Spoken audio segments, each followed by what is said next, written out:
வணக்கம் news matrix நேயர்களே. இந்த வீடியோவில் வந்து பல்வேறு விஷயங்கள், அரசியல் நிகழ்வுகள், சமூக நிகழ்வுகள் வந்து பார்க்க போகிறோம். அதில் முதலாவதாக எதை பார்க்க போகிறோம் அப்படின்னா, நாளைக்கு தான் நினைக்கிறேன். என்னது நாளைக்கு? அது குடியரசு நாள் அன்று சுதந்திர தினம். சாரி ஆக்சுவலாக நீங்கள் சுதந்திர தினத்துக்கும் குடியரசு தினத்துக்கும் நீங்கள் ஏதாவது சொன்னீங்கன்னா அப்புறம் அவங்கள வந்து முன்னாள் முதல்வரோட கம்பேர் பண்ணுவாங்க. இல்லை, எனக்கு வந்து இன்றைக்கி வரைக்குமே வந்து நிறைய விஷயங்களுக்கு வந்து கன்ஃபியூஸ் ஆகும். ஐயோ தப்பாக சொல்கிறோமே அப்படின்னு சொல்லிட்டு. அதனால தான் என்ன மாதிரி ஒரு அறிவார்ந்த ஆளை கூட வச்சுக்கணும். ஆமாம், அதனால தான் அவன் கூடயே வச்சுட்ருக்கேன். சரி, எல்லாம் ஸ்கிரிப்ட் அதெல்லாம் கண்டுக்காதீங்க. அடுத்ததாக வந்து தமிழக அரசியல் என்ன போயிட்டுருக்கு அப்படின்னு பார்த்தீங்கன்னா, நிறைய விஷயங்கள் தமிழக அரசியலில் பின்னாடி வந்து நடந்துகிட்ருக்கு. அதாவது அமைச்சர்கள் மாற்றம் நடக்குமா அப்படின்னு சொல்லிட்டு நிறைய பேர் கேட்டாங்க. இந்த சட்டசபை கூட்டத்தொடர் வந்து இனிமேல் முடியல, இது தொடர்ந்து நடக்கும். அடுத்த மாதம் முதல் வாரம் வரைக்கும் நடக்கும். அது வரைக்குமே வந்து அடுத்த மாதம் தான், அடுத்த மாதம் முதல் வாரம் வரைக்கும் நடக்கும் அப்படின்னு சொல்லிட்டு சொல்கிறேன். அதை தாண்டி காங்கிரஸுக்கும் திமுகவுக்கும் அதே போல் காங்கிரஸுக்கும் தாவேகாவுக்குமான உறவுகள் வந்து ஒரு இங்கே வந்து திமுகவும் காங்கிரஸும் வந்து மோதிக்கொள்கிறாங்க. யார் துரோகி, நீங்கள் தான் துரோகி, இல்லை நாங்கள் தான் துரோகி அப்படின்னு சொல்லிட்டு பேசுகிறாங்க. காங்கிரஸ் தரப்பில் என்ன சொல்கிறாங்கன்னா, இந்தியா முழுவதும் எல்லா மாநிலத்தில் இருக்கிற கட்சியும் வந்து பாஜக அடித்து உடைச்சாங்க. தமிழ்நாட்டில் உங்களையும் அரெஸ்ட் பண்ணல, நீங்களும் ஊழல் செஞ்சீங்க, என்ன காரணம் அப்படின்னு சொல்லிட்டு கேட்டிருக்காங்க. திமுகவை பார்த்து கேட்டிருக்காங்க. நியாயமான கேள்வி. அப்போ வந்து இல்லை, நாங்கள் வந்து கரெக்டாக இருக்கோம், எந்த ஊழலும் செய்யலை அப்படின்னு சொல்லிட்டு திமுக தரப்பில் சொன்னாலும் அவங்க என்ன சொல்கிறாங்க, இப்போ தமிழ்நாட்டை தவிர்த்து வந்து மற்ற மாநிலங்களில் வந்து பாஜக எங்கே வலுவாக இருக்காங்களோ அங்கெல்லாம் தேர்தல் நடக்கும்ல. ஆமாம், அங்கே தேர்தல் நடக்கிற நிறைய மாநிலங்களுக்கு பெருமளவில் ஃபண்ட் பண்ணதே வந்து திமுக தானே.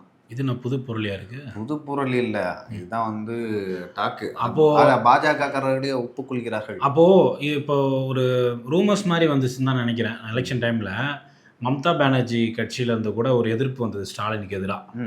எங்கள் மீது இவ்வளோத்தரும் துணை இராணுவத்தெல்லாம் இறக்கி ரொம்ப ஒரு எலெக்ஷன் டைமில் ரொம்ப அந்த கிடுக்குப்பிடி பண்ணாங்க. அதிகாரிகளில் வந்து உடனே ஏகப்பட்ட அதிகாரிகள் டாப் டு பாட்டம், ஒரு காவல்துறையினா டிஜிபிலேருந்து ஸ்டேஷனில் இருக்க இன்ஸ்பெக்டர் வரைக்கும் கல்கத்தாவில் மாற்றினாங்க. அந்த அளவுக்கான ஒரு மாற்றம் நடந்துச்சு. அந்த கட்சியினர் வந்து ஒரு குற்றச்சாட்டு வச்சாங்க, ஏன் தமிழ்நாட்டில் அந்த மாதிரியான ஒரு நடைமுறை வந்து பாஜக பண்ணலன்ற ஒரு குற்றச்சாட்டு வச்சாங்க. இப்போல்லாம் அதெல்லாம் கணக்கு போட்டு பார்த்தா ஒரு வேலை இருக்குமோன்ற மாதிரி தான் இருக்குது. இருக்குமோ இல்லை, அவங்க அங்கே ஆட்சியை பிடிக்க வேண்டும், அதனால் வந்து மாற்றினாங்க. ஸோ இங்கே வந்து என்னதான் நம்ம மாற்றினாலும் மக்கள் மனதை மாற்ற முடியாதுன்னு சொல்லிட்டு இங்கே மாற்றலை. ராகுல் காந்தி அவர்களும் தேர்தலுக்கு முன்னாடியே வந்து ஒரு விஷயத்த சொன்னார். என்னென்னா, லைக் ஸ்டாலின், முன்னாள் முதல்வர் மு க ஸ்டாலின் அவர்களோட மேடையில் ராகுல் காந்தி கலந்து கொண்டோம், 2 பேரும் சேர்ந்து வாக்கு கேட்கணும் அப்படின்னு சொல்லிட்டு நிறைய பாண்டிச்சேரிக்கு வந்திருக்கும். அப்போ வந்து மு க ஸ்டாலின் பேரை கூட வந்து சொல்ல தவிர்த்து விட்டார் ராகுல் காந்தி.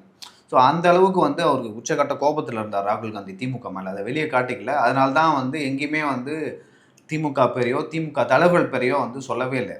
கடைசி கட்டத்தில் எதுக்கு கூட்டணி, மாணிக் தாக்கூர், ராஜேஷ்குமார் எம்எல்ஏக்கள்லாம் வந்து எம்பி அவர் எல்லாம் வந்து தொடர்ந்து வந்து நம்ம தவிர்க்க கூட்டணி வைக்கணும்னு சொல்லும்போது இவர்கள் என்ன சொன்னாங்கன்னா, இல்லை நம்ம வந்து ப. சிதம்பரம், செல்வ பிறந்தகை அவங்களாம் இல்லை, நம்ம வந்து திமுக கூட தான் தொடரணும்னு சொல்லிட்டு சொன்னாங்க. அந்த அழுத்தம் தான் வந்து காங்கிரஸை, ராகுல் காந்தியை வந்து லைக் மல்லிகார்ஜுனா கார்கேவும் அதில் ஒரு ஆள். ஏன்னா இப்போது இன்னொரு விஷயத்த நம்ம நோட் பண்ணோம்.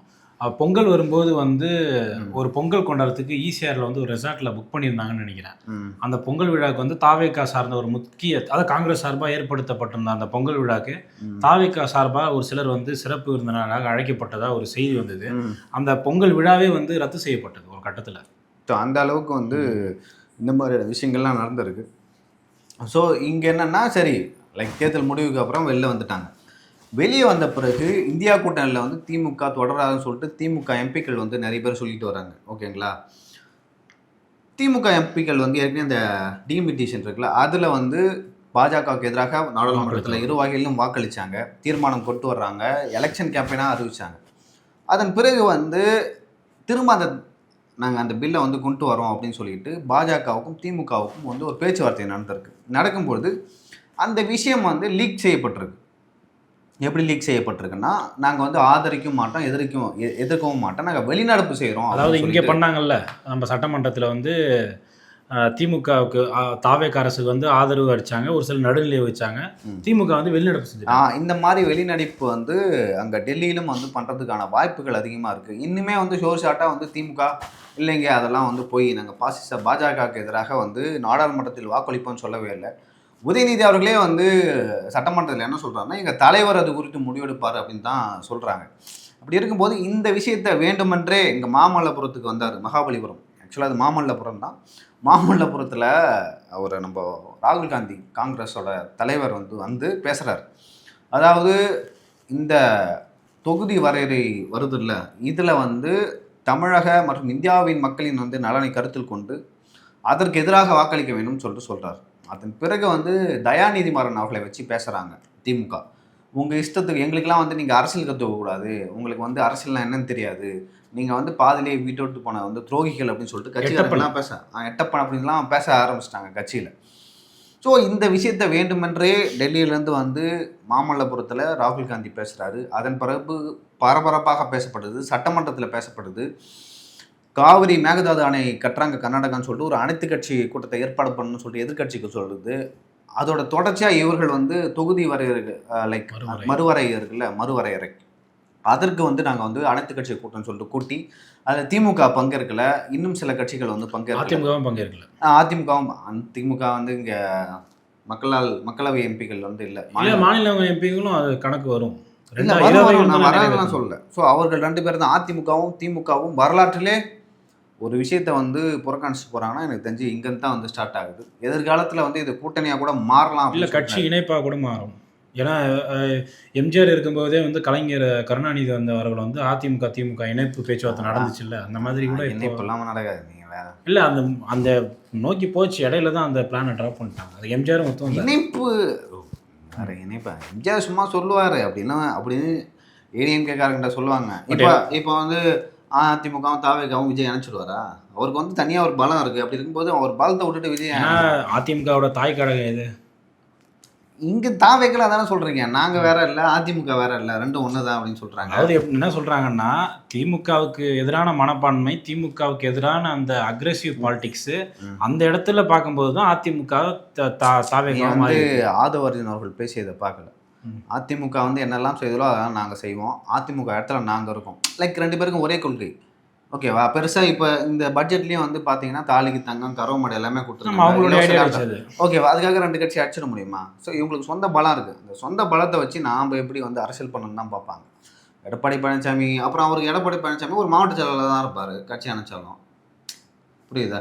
கூட்டணி வேற கட்சி அணைக்கிறது வேற, ஓகேவா? கூட்டணி வச்சு வைப்பாங்களா இல்லை, கூட்டணி அமைத்து வந்து அடுத்த காலகட்டங்களில் அங்கே தான் வந்து ஒரு பிரச்சனை இருக்குது. நீங்கள் வந்து தொடர்ந்து ஆக்சுவலாக நம்ம என்ன டாபிக் பேசணும், ஆக்சுவலி நீ வந்து நிறைய நேரங்களில் வந்து டாப்பிக்கை வந்து டைவெர்ட் பண்ணுற, சம்மந்தமே இல்லாமல் வேற எங்கேயோ கொண்டு போகிறோம். ஒரு டாபிக் பேசினா அது மூஷாக கொண்டு போகணும். ஏன்னா அவங்க பார்க்குறாங்க நாம் வந்து இன்ட்ரெஸ்டிங்காக இருக்குன்னு சொல்லிட்டு பேசிடுவோம். பட் அவங்க பார்க்குறவங்க கமெண்டில் வந்து திட்டுறாங்க, ஒரு டாப்பிக்கை பேசினா மூஷாக முடியும். ஸோ அந்த தொகுதி மறுவரை இருக்குல்ல, அதில் வந்து அதிமுகவும் திமுகவும் வந்து ஒன்று சேர்ந்துருக்கிறார்கள். அப்படி சேரும்பொழுது இப்போது என்ன டிசிஷன் எடுக்க போகிறாங்க திமுக, ஒரு வேளை நாடாளுமன்றத்தில் அந்த பில்லை வந்து கொண்டு வந்தா அப்படின்னு சொல்லிட்டு. இந்தியா கூட்டணியில் திமுக இல்லை, இப்போ தாவேகாவை வந்து நம்ம எப்படி திமுக கூட்டணி கொண்டு வர்றது அப்படின்னு சொல்லிட்டு ஒரு கேள்வி. ஆமாம், தாவேகா எப்படி திமுக கூட்டணிக்கு வரும்? இந்தியா கூட்டணியில். ஓகே ஓகே, தாவேகாவை எப்படி இந்தியா கூட்டணிக்கு வருதுன்னு ஒரு குழப்பம். அதுக்கு ஏதாவது ஒரு காரணம் இருக்கணும். அந்த காரணம் தான் வந்து ஒருவேளை நாடாளுமன்றத்தில் திமுக இந்த வரையறை இருக்குல்ல, தொகுதிகள் மறுவரை மசோதாவை ஆதரிக்கலைன்னா, இல்லை வெளிநடப்பு செய்கிறாங்க, இதுக்கு எதிராக வாக்களிக்கலைன்னா, அப்பொழுது வந்து தாவேகா இந்தியா கூட்டணிக்கு வரும். இது ஒரு காரணமாக சொல்லி. ஸோ அதுக்காக வந்து இன்னும் தாவேகாவை இந்தியா கூட்டணிக்கு வந்து கொண்டு வராமல் இருக்காங்க. அது எப்போ நடக்குதோ அப்போ தாவேகா அஃபிஷியலாக இந்தியா கூட்டணிக்கு வரும். ஸோ என்னைக்கு வந்து அந்த தொகுதி மறுவரை மசோதா வந்து நாடாளுமன்றத்தில் வருதோ அப்போது திமுக ஒரு வேளை வாக்களிக்கலை, வெளிநடப்பு செய்யுதுன்னா, திமுகவை எதிர்த்து மிகப்பெரிய அளவில் தமிழகம் முழுவதும் போராட்டம் நடத்த தாவேகா வந்து திட்டமிட்டிருக்கு. இத்தனை வருஷமாக வந்து உங்களை ஏமாற்றிட்டு இருந்தாங்க, பாஜகவுக்கு எதிராக அரசியலை செய்கிறோம் அப்படின்னு சொல்லிட்டு தமிழக மக்களை ஏமாற்றிட்டு இருந்தாங்க. அவங்க ஏற்கனவே பாஜக கூட வந்து அண்டர்டீலிங்கில் இருந்தாங்க. தொடர்ந்து இப்போ இருக்க முதல்வர் வந்து எடப்பாடி பழனிசாமி அதை முன்னாடியே சொன்னார், நிறைய கட்சிகள் வந்து அதை முன்னாடி சொன்னதாங்க. பத்திரிகையாளர் நிறைய பேர் சொன்னாங்க. இந்த அண்டர் டீலிங்னு சொல்லிட்டு பாஜகவுக்கும் திமுகவுக்கும் இருக்குது அப்படின்னு சொல்லிட்டு திரைமறைவில் வந்து ஒரு டீலிங் இருக்குன்னு சொல்லிட்டு முதலமைச்சர் விஜய் அவர்கள் வந்து எங்கெல்லாம் சுற்றுப்பயணம் போகிறாரோ அங்கெல்லாம் சொல்லிட்டு வந்தார். ஓகேவா? அது உண்மையாகிடும். ஸோ இதை வந்து ஒரு கேம்பெயினாக எடுத்துகிட்டு போக போகிறாங்க. ஸோ பாஜகவும் திமுகவும் வேற இல்லை, இவங்க 2 பேரும் எதிர்காலத்தில் கூட்டணி வைக்க போகிறாங்க அப்படின்னு சொல்லிட்டு பேச போகிறாங்க. இது ஒரு விஷயம். இன்னொரு விஷயம் என்னென்னா, காங்கிரஸில் வந்து தாவேக்கல் வந்து யாரை தொடர்பு கொள்வாங்க? தாவேக்கல் வந்து காங்கிரஸ் யார்ட்டையாவது பேசணும். ராகுல் காந்திகிட்ட தான் இல்லை, தமிழ்நாட்டில் யார்கிட்ட பேசுவாங்க? அதான் மாணிக்கம் தாகூர் தான் அஃபிஷியலி, அவர் தான் தலைவர் காங்கிரஸ்க்கு, தமிழ்நாட்டு காங்கிரஸ் கமிட்டிக்கு அவர் தலைவர், அவர்கிட்ட தான் பேசணும். ஆனால் தாவேக்க தரப்பில் அதே போல் முதலமைச்சர் விஜய் யார்கிட்ட பேசுகிறாங்கன்னா பிரவீன் சக்கரவர்த்தி எம்பி கிட்ட பேசுகிறாங்க. இது வந்து கட்சியில் இருக்கிற நிறைய பேருக்கு வந்து கொஞ்சம் கூட பிடிக்கவே இல்லை. ஏன் பிடிக்கலன்னா, சரி கட்சியோட தலைவர் மாநிலத்தில் வந்து மாநில தலைவர் நான் அப்படி இருக்கும்போது பிரவீன் சக்கரவர்த்திகிட்ட வந்து பேசுறது வந்து நிறைய பேருக்கு பிடிக்கல. அந்த மாதிரி ஏதாவது மீட்டிங் ஏற்பாடு செய்வதாக இருந்தாலும் வந்து என்னை மீறி வந்து தமிழக காங்கிரஸ்ல இருந்து யாருமே தமிழக முதல்வரை பார்க்கக்கூடாது, முதலமைச்சர் ஜோசப் விஜய் அவர்களை வந்து பார்க்கக்கூடாது அப்படின்னு சொல்லிட்டு ஸ்ட்ரிக்ட் ஆர்டர் போடுறாராம். அவரை தாண்டி யாரும் பார்க்கவும் முடியலையா? யாரை தாண்டி? மாணிக்கம் தாகூர், பிரவீன் சக்கரவர்த்தியை தாண்டி. அதுதான் கரெக்டு. அது எப்படி கரெக்டு? நீங்கள் ஒரு கட்சிக்கு கீழே இருக்கீங்க, ஒரு கட்சியில் வந்து ஒரு மாவட்ட செயலர், ஒன்றிய செயலர், ஒரு ஏதோ ஒரு பொசிஷனில் மாணிக் தாகூருக்கு எதாவது நிலமன்றேன் நான். மாணிக் தாகூருக்கு எதை நிலம் பண்ணுறீங்களா? ஆமாம். ஓ, அப்படின்னா தப்பு தான். நான் என்ன நினச்சேன்னா, இவர் பிரவீன் சக்கரவர்த்தி கட்சியில் ஒரு நிர்வாகி. அவர் வந்து இல்லை, பிரவீன் சக்கரவர்த்தின்ற பேர் வந்து ஒரு எனக்கு தெரிஞ்ச ஒரு 7-8 மாசமா தான் நிறைய பேருக்கு தெரியுமே. எனக்கு தெரியும், எனக்கு 2-3 வருஷத்துக்கு தெரியும். உங்களுக்கு பிடிஆர் ஆடியோ ரிலீஸ் ஆச்சு, அந்த டைம்ல தெரியும். அந்த டைம்லேருந்தே அவரோட பேர் வந்து கொஞ்சம் லீக் ஆச்சு. அவர் எப்படி இன்ட்ரடியூஸ் பண்ணாங்கன்னா, அவர் வந்து ராகுல் காந்தி அவருடைய ஸ்ட்ராட்டஜிஸ்ட் அப்படின்ற மாதிரி ஒரு இதில் தான். இப்போலாம் ஒரு புண்ணாக்கம் இல்லை, அவர் வந்து நோ பேட் வேர்ட்ஸ், புண்ணாக்கம் தான் சொன்னேன், அப்படிலாம் ஒன்றும் இல்லை. அன்பார்லிமெண்ட் வாய்ஸ் இந்த அவை குறிப்பிலிருந்து அந்த வார்த்தை நீக்கப்படுகிறது. சரி நீக்கிடலாம், சரி நீக்கிடுங்க. ஆனால் இது வந்து ஆன் ரோடு கேமராவாக போகிறது, நம்ம எதுவும் பண்ண முடியாது. ஸோ பிரவீன் சக்கரவர்த்தி வந்து இங்கே தான் வர்றாரு. எங்கே வர்றாருன்னா, இப்போ பிரவீன் சக்கரவர்த்தி அவர்களுக்கு வந்து விஜய் அவர்களுடன் வந்து எனக்கு தெரிஞ்சு ஜான் ஆர்கிசாமி அவர்கள் மூலமாக தான் தொடர்பு கிடைக்குதுன்னு நினைக்கிறேன். அவர் வந்து போகிறாரு. அப்போ வந்து டெல்லி இங்கே இருக்கிற செல்வ பெருந்தகை அவர்கள் வந்து திமுகவோட கூட்டணி வைக்கணுன்றார். பிரவீன் சக்கரவர்த்தி தான் ராகுல் காந்தி அவர்களுக்கும் முதல்வர் விஜய் அவர்களுக்கும் வந்து ஒரு இணைப்பு பாலமாக இருந்தார். அப்போ வந்து இல்லை, எங்கள் தலைவருக்கு வந்து அவங்க கூட தான் கூட்டணி வைக்கணும்னு ஆசை. ஆனால் இங்கே இருக்கிற கட்சிக்காரங்க சிதம்பரம் அவர்கள், கார்த்திக் சிதம்பரம் அவர்கள், அதே போல் செல்வ பெருந்தகை அவர்கள், மல்லிகார்ஜுனா கார்கே அவர்களுக்கு வந்து விருப்பம் இல்லை, அவங்க மிரட்டுறாங்க திமுக கூட போகணும் அப்படின்னு சொல்லிட்டு. அதை தாண்டி வந்து சில பேருக்கு வந்து பணம்லாம் கொடுக்கப்பட்டது. நம்ம திமுக கூட்டணியில் தான் தொடர வேண்டும் அப்படின்னு சொல்கிறதுக்கே வந்து நிறைய பேருக்கு வந்து பணம்லாம் கொடுக்கப்பட்டது. இப்போ என்னென்னா, நான் வந்து இந்த தமிழக காங்கிரஸ் கமிட்டியோட தலைவர், நான் போய் பார்க்கணுன்னாவே வந்து அப்பாயின்மெண்ட் வாங்குறேன். இது இல்லை பிரவீன் சக்கரவர்த்தி அப்படின்னு சொல்லி ஒரு கேட்டை போட்டு வச்சுருக்காரு பிரவீன் சக்கரவர்த்தி. அவர் வந்து எப்படி வந்தாருன்னா, நான் சொன்னேன்ல விஜய் அவரோட தொடர்பா, அவர் விஜய் அவர்களுக்கும் ராகுல் காந்தி அவர்களுக்கும் வந்து ஒரு நல்ல நண்பர்களுக்கு ஒரு பாலமாக இருக்கிறார். அந்த பாலம் வந்து எப்படின்னா, அது வந்து முழுக்க வந்து ஒரு பிராமின் லாபி. அவர் பிரவீன் சக்கரவர்த்தி வர்றதுக்கான காரணமே வந்து ஒரு பிராமின் லாபி. இப்போ நிறைய பேர் இருக்காங்க காங்கிரஸில், எதுக்கு பிரவீன் சக்கரவர்த்தி மட்டும் அவர் வராது? அந்த பிராமின் லாபி வந்து அவருக்கு ஆதரவாக செயல்படுகிறது. இது நல்லதில்லை காங்கிரஸ் கட்சிக்கு அப்படின்னு சொல்லிட்டு நிறைய பேர் சொல்கிறாங்க. இதுதான் வந்து நான் சொன்னேன்ல, திமுகவுக்கும் காங்கிரஸுக்கும் அதே போல் காங்கிரஸுக்கும் தாவேக்காவுக்கும் நடக்கிற நட்பு முரண், பகை முரண். ஏன்னா எனக்கு தெரிஞ்சு வந்து இப்போது காங்கிரஸ்க்கு வந்து தாவேக்காவுக்கு வந்து காங்கிரஸு ஓகே அரசியல் ரீதியாக இப்போது அந்த நம்பர்ஸ்லாம் தேவை. ஆனால் குறிப்பாக வந்து காங்கிரஸுக்கு தான் தாவேக்காவுடைய தேவை அதிகமாக இருக்குது. இல்லை, அது வந்து நிச்சயமாக வந்து ஒரு உண்மை. இன்னும் நிறைய இவங்க தான் வந்து போட்டி போட்டுட்டு இருக்காங்க, முதல்வர்கிட்ட நம்ம எப்படி போய் சென்றடைகிறோன்ட்டு. தாவேக்காவினர் வந்து பெருசாக காங்கிரஸ் மீது வந்து, அதாவது எப்படி சொல்கிறது, அவங்க இப்போ காங்கிரஸ் வந்து நம்மளுக்கு ஓகே ஒரு பெரிய கட்சி வந்திருக்கு, ஒரு பெரிய கட்சியில் நேஷனலைஸ் பார்த்தோன்னா அவங்களுக்கு ஒரு ஓட் பேங்க் இருக்கலாம், இல்லை 100 எம்பி இருக்காங்க. தப்பு இல்லை, அது தப்பு இல்லை. பட் நம்ம தமிழ்நாடு வைஸ் பார்க்கும்போது காங்கிரஸ்க்கு வந்து அந்த அளவுக்கு ஒரு வலுவான பேஸ் இல்லைன்றது அவங்களுக்கு நல்லாவே தெரியும்.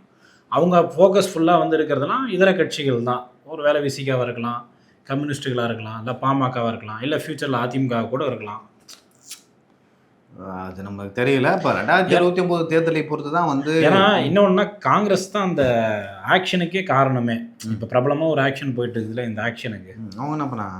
அவங்கள்ட்ட பேசி முடிச்சுட்டு வந்தாலும் அப்போது முதல்வருக்கு காமிச்சாரு. அப்போது முன்னாள் முதல்வர் மு.க. ஸ்டாலின் அவர்கள் அப்படி அப்போ காமிச்சாரு. நீங்கள் சொன்னதெல்லாம் அந்த என்ன சொல்கிறது, இவங்களாம் அந்த பிரச்சனை பண்ணியிருக்கிறாங்க, பெரிய அந்த என்ன சொல்கிறது கோளாறு ஆகிட்டு, அதுக்கப்புறம் முதல்வர் அந்த அப்போதைய முதல்வர் வந்து அதெல்லாம் பேசி முடிச்சுட்டு இப்ப சாதாரணமா காட்டினாரு, முடிச்சிட்டாரு, எல்லாம் முடிஞ்சிச்சுங்க. இல்லை ஆக்சுவலாக வந்து அவருக்கு முதல்வருக்கு வந்து அப்போதைய முதல்வருக்கு வந்து எல்லா விஷயங்களுமே வந்து சொல்லி கொடுத்து செய்கிறது தான். சார் நீங்கள் போவீங்க, ப்ரெஸ் அங்கே நாங்கள் 4 பேர் செட் பண்ணி வச்சுருப்போம், அவங்க இங்கேருந்து ஒரு 10 மினிட்டில் கேட்பாங்க, சார் எப்படி சார் கூட முடிச்சுட்டானுங்க, அப்போ நீங்கள் இப்போ பேசாதீங்க, இப்படி ஒரு இது காட்டுங்க, அவ்வளோதான். அது தெரிஞ்சு பண்ணாரா தெரியாமல் பண்ணாரான்னு தெரில. பட் அதை வந்து அவர் வந்து பெரிய எப்படி சொல்றது, அவங்கள தான் பிராண்டிங் மாசா வந்து ஒரு விஷயத்த பண்றான்னு நினைச்சாங்களோ, அது வந்து அவங்களுக்கு எதிராக போயிடுச்சு. ஆக்சுவலாக வந்து ஒத்தகை என்பது வந்து அந்த விஎஸ் பாபு ரெட்டகையா மாத்திட்டாரு. இல்லை சட்டசபையிலேயே முதல்வர் வந்து இப்படி பண்றாரு. இல்லை ஆக்சுவலாக வந்து அதை அவர் தற்செயலாக பண்ணியிருக்காருன்னு வச்சுங்க. திமுக வந்து அதை பிராண்டிங் பண்ணாங்க வேணுன்னு, அவங்களுடைய பிஆர் டீம் வச்சு பிராண்டிங் பண்ணி கடைசியாக பார்த்தா சூப்பர் ஸ்டாருக்கு எப்படின்னா எங்கள் தலைவருக்கு இப்படி பிஆருக்கு இப்படி அப்படின்னு சொல்லிட்டு மாறிக்கிட்டே போகுது. அதன் பிறகு வந்து வேற என்ன நடக்கிறது அப்படின்னு பார்த்தா, தமிழக அரசியலில் கோவை மாவட்டத்தை 2ஆக வந்து பிரித்துள்ளார் நடிகர் தனுஷ், எதிர்கால அரசியல்வாதி தனுஷ் அவர்கள். இல்லை கோவை மாவட்டத்தை பிரிக்கிறதுக்கு அவர் என்ன முதலமைச்சரா? தெளிவாக சொல்லுங்க. ரசிகர் மன்றத்தை இருக்குல்ல, அமைப்பு ரீதியாக சொல்லுங்க. அமைப்பு ரீதியாக ரசிகர் மன்றத்தை கோவை தெற்கு வடக்கு அப்படின்னு சொல்லிட்டு இல்லை ஆடியன்ஸ் வந்து கன்வின்ஸ். ஏன்னா கோவை மாவட்டம் வந்து ஒரு 11 சட்டமன்ற தொகுதி வர ஏற்கனவே திருப்பூரை பிரிச்சுட்டாங்க.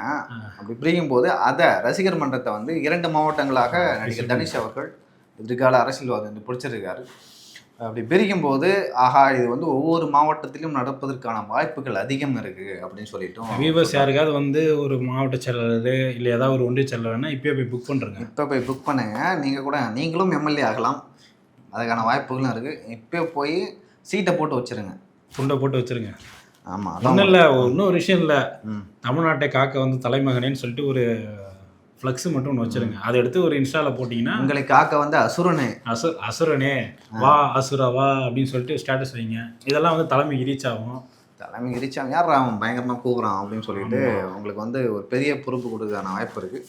சரி, இதுலேருந்தே நம்ம தெரிஞ்சுக்கலாம், இந்த வருட இறுதி நான் அடுத்த வருட தொடக்கத்தில் நடிகர் தனுஷ் அவர்கள் வந்து ஒரு அரசியல் கட்சி ஆரம்பிப்பார். அதுக்கு வந்து டேக்லைனா இவங்க தமிழக வெற்றி கழகம் வந்து பிறப்பூக்கும் எல்லாருக்கும் பேசினாங்க. அவர்கள் தரப்பில் என்ன பேசுவாங்கன்னா, எண்ணம் போல் வாழ்க்கை, எண்ணம் போல் தான் வாழ்க்கை, அந்த மாதிரின்னு சொல்லிட்டு வரலாம். சரி, இது ஒரு விஷயம். அப்புறம் இந்த வார ஜூனியர் விகடனில் லைக் 6 இஷ்யூ வரும். அதில் வந்து பல முக்கிய தகவல்லாம் வந்து சொல்லிட்டுருக்காங்க. எப்படி பார்க்குறீங்க? படிச்சிங்களே ஏதாவது? நான் எதுவும் படிக்கலைங்க. அவன் படிக்க மாட்டான், ஆனால் அவன் வந்து தெரிஞ்ச மாதிரி பேசுவான். நானும் படிக்கலை, இப்போ வரும்போது தான் வந்து படிச்சுட்டு வந்தேன். ஸோ என்னென்னா, சமீபத்தில் வந்து யாரோ ஒரு ஐஏஎஸ் அதிகாரியா, அந்த ஐஏஎஸ் அதிகாரி வந்து ஏதோ ஒரு டீல் மூலமாக பணம் ஏதோ ஒரு 10 கோடியோ 12 கோடியோ வந்து கிடச்சிருக்கு. அதை ஒன்றை மாதிரி இப்போ எனக்கு கிடைக்குதுன்னு வச்சுக்கேன், இந்த மாதிரி இதை போய் நான் சொல்கிற இடத்துல போய் விட்டுரு அப்படின்னு சொல்லிட்டு நான் அவங்ககிட்ட கொடுக்குறேன். நீ என்ன பண்ணுற, போகிற ட்ரெயினில் போகும்போதே வந்து ஃபோனை சுவிட்ச் ஆஃப் பண்ணி எஸ்கேப் ஆயிடுற. நான் அதை போட்டேன் கம்பி நீட்டிட்டேன். ஓகேவா? போட்டோடனே எனக்கு இப்போ என்ன பண்ணுறதுன்னு தெரில. நான் போய் தேல் கட்டுற கோயம் முடிச்சுட்டு இருக்கேன். நான் எப்படி போய் கேஸ் கொடுப்பேன், யாருக்கிட்ட சொல்லுவேன், என்னென்னு சொல்லுவேன்? ஸோ அப்படியே இருக்கும்போது அவர் எங்கன்னே தெரியலையா ஆள். அவங்க வந்து என்ன பண்ணுறாங்களாம், அவங்க ஃபேமிலியை பிடிச்சி போனார்ல பணத்தை எடுத்துகிட்டு அவங்க ஃபேமிலியை பிடிச்சிட்டு மிரட்டுறாங்களாம். வேர் இஸ் மை மணி அப்படின்னு சொல்லிட்டு கேட்குறாங்களாம். இது போயிட்டுருக்கு. பணத்தை கண்டுபிடிப்பார்களா இல்லைன்னு சொல்லி எப்படி கண்டுபிடிக்க முடியும்? கண்டுபிடிச்சாதான் அந்த எடுத்துகிட்டு போனவர் மாட்டிப்பார்ல, கொடுத்தவர் எடுத்துகிட்டு போக சொல்லி கொடுத்தாருல அவர் மாட்டிப்பார்ல. ஒரு அதிகாரி இல்லீகலாக நிறைய விஷயங்கள் நடக்குது. நீ வேற, நான் ஏன் இங்கே இருக்கிறேன், நான் எங்கேயாவது போயிடுறேன், ஏதாவது பஞ்சாப் உத்தரப்பிரதேஷ் ஹரியானான்னு எங்கேயாவது போயிடுறேன். நிறைய விஷயங்கள் இல்லீகலாக ஆச்சு. இது வந்து எஃப்ஐஆர் ஃபைல் பண்ணிலாம் பண்ண மாட்டாங்க. இப்போ வந்து நீ வந்து எனக்கு கீழே இருக்க. இல்லை, நான் இப்போ ஒரு படம் நம்ம பார்த்துட்டு வந்தோம்ல, அந்த படம் கதை மாதிரி சொல்கிறீங்க. ஆமாம், இல்லீகலாக வந்து நிறைய விஷயம் அந்த ஐஏஎஸ்க்கு தெரிந்த ஐபிஎஸ் ஆஃபீஸர் ஏதாவது இருப்பாங்களே, சார் அதை கொஞ்சம் பாருங்கள் சார், கிடச்சுன்னா வந்து உங்களுக்கு கூட வருது. ஆமாம், 12 கோடி கணக்கில் சொல்கிறீங்க, அதெல்லாம் கண்டிப்பாக ஏதாவது ஒரு ஷேர் போவாங்க. அங்கே அவங்க டீம் வச்சுருப்பாங்க, இதுக்குன்னே ஸ்பெஷல் டீம்லாம் இருப்பாங்க காவல்துறையில். ஸோ ஸோ லைக் அவங்க போய் கண்டுபிடிப்பாங்க, அப்படியே மிரட்டி கிட்டி வாங்கிடுவாங்க. அவரும் ஒரு 2-3 கோடியை வந்து அப்படியே போட்டு இல்லை வச்சுருவாங்க. எடுத்துகிட்டு போனவர் வந்து ஒரு பெரிய ஆளாக ஒரு அரசியல் கட்சி பின்புலமாக இருந்தவர். அப்படிலாம் இல்லை, அப்படிலாம் இல்லை. இந்த மாதிரி வந்து இடைத்தரகர்கள் வந்து இந்த மாதிரியான இல்லை அவரு போயிட்டு, இல்லை நான் ஒரு யோசிக்கிறேன், இல்லை அவரு போயிட்டு ஏதாவது ஒரு அரசியல் கட்சிக்கு ஒரு ஒரு பிரபலத்திட்ட போய் சரணடைஞ்சாருன்னா அப்படிலாம் இல்லை.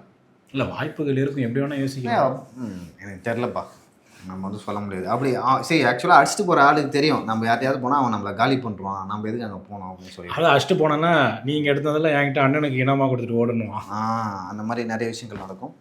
ஸோ அதன் பிறகு வந்து நாம் தமிழர், பாமக, அதுக்கப்புறம் தமிழக வாழ்வுரிமை, இந்த மாதிரி தமிழ் தேசிய அரசியலில் பேசுகிற நிறைய இயக்கங்கள் சேர்ந்து ஒரு 3வது அணி அமைக்க வேண்டும் அப்படின்னு சொல்லிட்டு கூக்குரல் இட்டுகிறாரு. யாரு? சீமானா? நம்ம அண்ணன் வேல்முருகன் அவர்கள், பண்ருட்டி வேல்முருகன் அவர்கள் வந்து சொல்லியிருக்காரு. ஸோ எப்படி பார்க்குற, அப்படி ஒரு 3ஆம் அணியை நினச்சா அது தமிழ்நாட்டில் எந்த மாதிரியான தாக்கத்தை ஏற்படுத்தும்னு நினைக்கிறீங்க நீங்கள்? நீங்கள் சொல்வது போல் 2016 ஒன்று சொல்லுவீங்கல்ல, என்னது அது பேர், மக்கள் நல கூட்டணியா? அந்த மாதிரி ஒரு மக்கள் நல கூட்டணி, மாற்றம் முன்னேற்றம் அன்புமணி, மாற்றம் முன்னேற்றம் பயங்கர காமெடி. 4 முனை போட்டியாக இருந்தது அப்போ. அதே மாதிரி இது ஒரு 3 முனை போட்டியா எப்படின்னு இருக்குல்ல. ஆல்ரெடி அவங்க வந்து பாமக ஒரு 4-5% எப்பயும் வாங்கிடுவாங்க. இவங்க நாம் தமிழ் ஒரு 4%. பாமக வந்து அந்த மாதிரியான ஒரு ரிஸ்க் எடுக்க மாட்டாங்க. அவங்க வந்து நம்ம சீட்டு கன்வெர்ட் ஆகணுன்றதுல இப்போ ரொம்ப ஃபோக்கஸ்டாக இருக்காங்க. ஆமாம், ஃபர்ஸ்ட்லாம் வந்து லைக் என்ன என்ன என்ன சொன்னாலும் வந்து கேட்டுக்குவாங்க. ஒரு அரசியல் கட்சி வந்து லைக் இல்லை, ஆக்சுவலாக அது வந்து பணம் வாங்குறாங்க வாங்கலை அதெல்லாம் தாண்டி ஒரு ஸ்ட்ராட்டஜி. ஓகேங்களா? ஒரு ஸ்ட்ராட்டஜி படி இப்போ எனக்கு தெரிஞ்சு மாற்றம் முன்னேற்றம் அன்புமணிலாம் வந்து எனக்கு தெரிஞ்சு ஏடிஎம்கேலேருந்து கொடுக்கப்பட்ட அசைன்மெண்ட்டாக தான் நான் பார்க்குறேன். அது எப்படியோ தெரியல. ஆனால் அவங்க இப்போதைக்கு இருக்கக்கூடிய அரசியல் கட்சிகள் எல்லாமே வந்து நம்பர்ஸை இன்க்ரீஸ் பண்ணணும், எம்பிஸ் எம்எல்ஏஸ் வேணும். ஏன்னா இப்போது நம்ம நாம் தமிழர்னு நீங்கள் சொல்லும் போது ஞாபகம் வருது, அவங்க 8% வரைக்கும் வாக்குகள் வாங்கினாங்க. இந்த என்ன புரியும், இது வரைக்கும் ஒருவர் கூட சட்டப்பேரவைக்கு போகலை அப்படின்ற ஒரு பேர் எடுத்துகிட்டு இருக்காங்கல்ல. அப்படி வரணும்னா ஒரு ஃப்யூச்சரில் வந்து இப்போ நம்ம கட்சியிலே இருக்காங்க, நாளைக்கு ஏதாவது ஒரு இதை சட்டமன்றத்தில் போய் தீர்மானமாக நிறைவேற்றணும், ஒரு கோரிக்கையை நிறைவேற்றணும், அந்த எம்எல்ஏ மூலயமா போய் நிறைவேற்றலாம். அப்போ தான் மக்கள் மீது ஒரு நம்பிக்கை வரும்.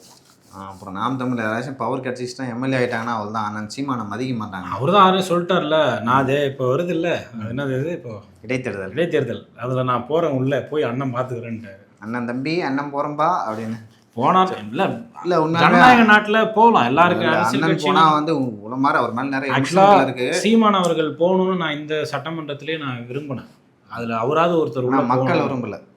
மக்கள் விரும்புகிறாங்க இல்லை, அவர் உள்ள போயிருந்தால் இல்லை. நான் என்ன சொல்கிறேன்னா, அண்ணன் சீமான் அவர்கள் உண்மையாக போனால் ஒரு நல்ல எதிர்கட்சியாக ஒரு நல்ல வாய்ஸாக இருப்பார். அங்கே இருக்கிறதுலே வந்து ஒரு நல்ல பேச்சாளர் அப்படின்னு சொல்லிட்டு ஒரு வேலை போனார்னா அண்ணன் சீமான் அவர்களை நான் பார்க்குறேன். ஏன்னா ஒரு சின்ன சின்ன இஷ்யூ வந்து நோட்டீஸ் பண்ணுவார். நீங்கள் எப்படியாப்பட்ட ஆளாக இருந்தாலும் அந்த 4 நிமிஷம் 5 நிமிஷத்துக்குள்ளே தான் பேசி ஷார்ட்டாக முடிக்கணும். சரி, அப்படி சரி, நீ வந்து சாதாரண ஒரு கட்சி தலைவராக ப்ரெஸ் மீட் கொடுக்குறது எப்படி, சட்டமன்றத்தில் என்னென்ட்டு மைக்கு போட்டு நான் கேட்டேங்க கேள்வி சிஎம் பதில் சொல்லுங்க அப்படிலாம் கற்றுனீங்கன்னா சஸ்பெண்ட் பண்ணுவாங்க.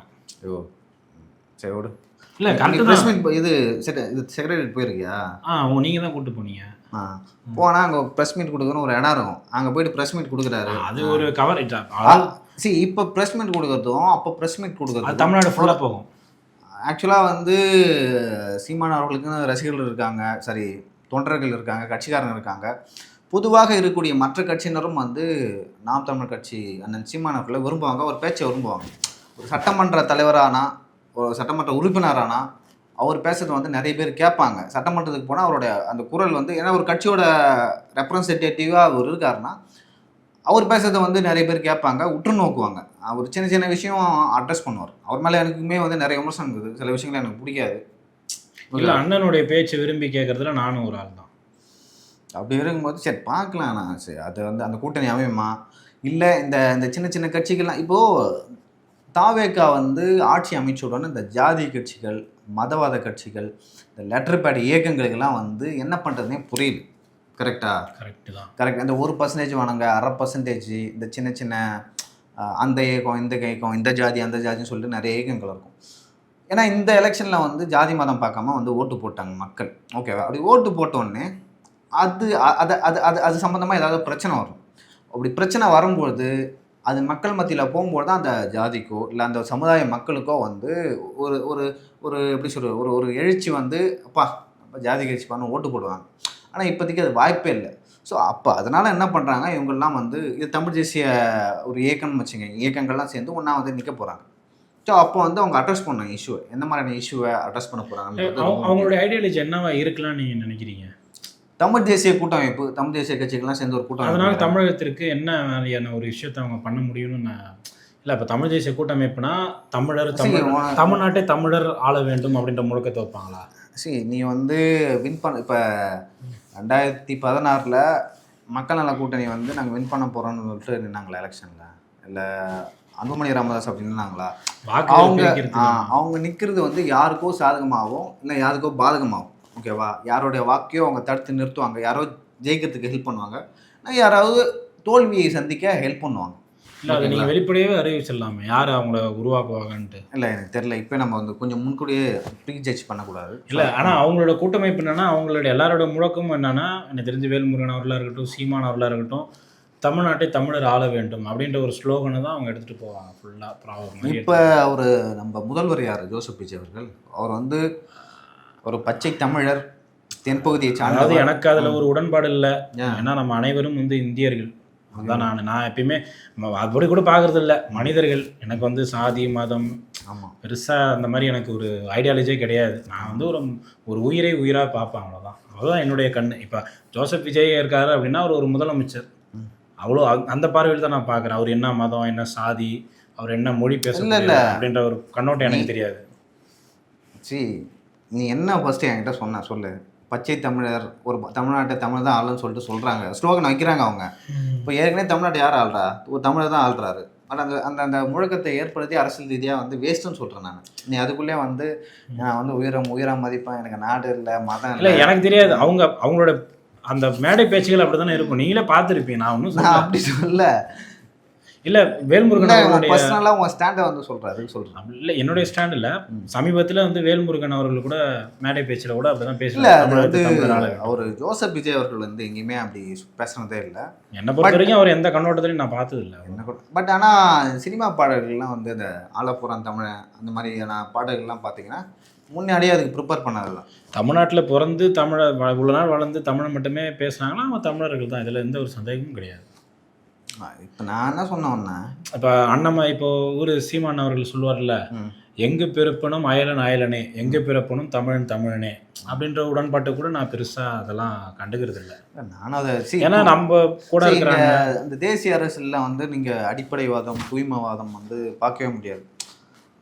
லைக் அதை பார்த்தாலும் வந்து லைக் அந்த மாதிரியான ஒரு அரசியலில் வந்து ஒரு கட்சியில் வந்து லைக் ஒரு மாநிலத்தை எடுத்துகிட்டு போகிறது ரொம்ப கடினமான ஒரு விஷயம். நீங்கள் அப்படி எடுத்துகிட்டு போனீங்கன்னா லைக் மகாராஷ்டிராவில் என்ன நடந்ததோ, சிவசேனா எதுக்கு ஆரம்பிக்கப்பட்டதோ அங்கே போகும். கர்நாடகாவில் காவிரி பிரச்சனை வரும்போது அந்த மாதிரியான இஷ்யூ போகும்.